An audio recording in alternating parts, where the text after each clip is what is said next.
And obviously, I've known you for 20 years, and you've always been a fan of hip hop. I remember in Always, high yeah. school, that was your thing, Yeah, and now yeah. you do music yourself. Tell Correct, me yeah. about your music.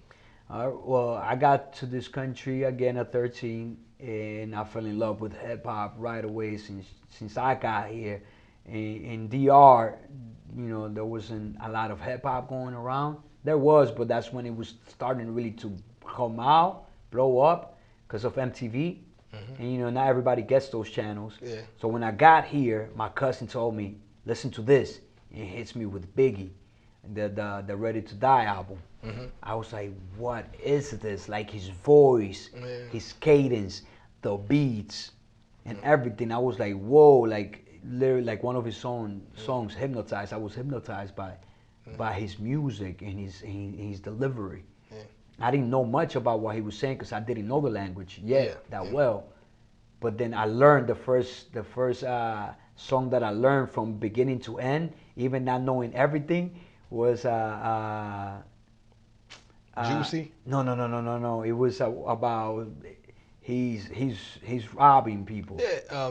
Give me the loot. Give me the loot. Give me the loot. I'm a bad. I'm a bad. That sounds like boy. something you but would like you gotta too. understand, I got involved with gangs Yeah. as soon as I got to this country. Not as soon, but like within 6-7 months, I wasn't. So this song is about give me the loot, and we used to do that. We used to rob and steal. We used to do things like that. So I heard the song and I kept hearing it and I memorized it, not knowing the language well. And then and then another one of my friends, or the one that went to high school with us, there was somebody already. The same cousin had introduced me to Tupac. But Biggie was Biggie. He sounded different. But by the time I learned the language and I started listening to Tupac, the lyrics, whoa, like Tupac, I became a die-hard fan. What like made you? Why do you feel like you can relate to? You became a diehard fan because obviously I feel you can relate to the lyrics. What about the lyrics you felt? I mean, things that I was going through in my environment, the things that he was saying about people from the bottom, the poor people. I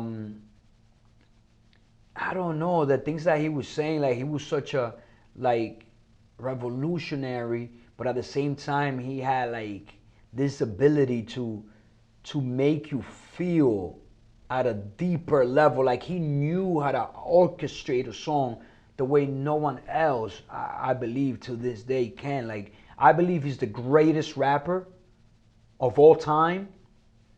I believe Jay-Z is like in his own lane, but when it comes to writing songs and like on all broad topics, from drugs to society to family, exactly. Like he could write a song about anything that makes you feel and make you like he feels it. He's real, and like and it's because he lives it.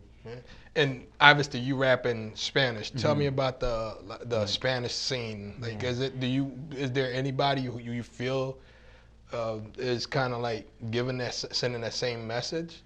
As Tupac? Yeah. I don't believe. Close to it. Close to Tupac. Or maybe is that what drives you to?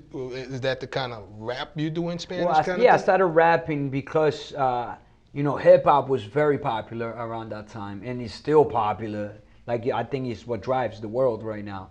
But hip hop, like I guess like that's what I fell on. Like that's what embraced me. That's what I would lean on whenever like after the days in New York City, like after the things I would go through, I would put my music on and I would vibe with it. And I was like, how do I do that? Like I want to do this, but I didn't have mastery of the English language. So I started writing in Spanish. And I would write it, and I got so happy when I wrote some verses, and I kept saying it, and I memorized it. And then I remember going to our school, and somebody was beating on the garbage can.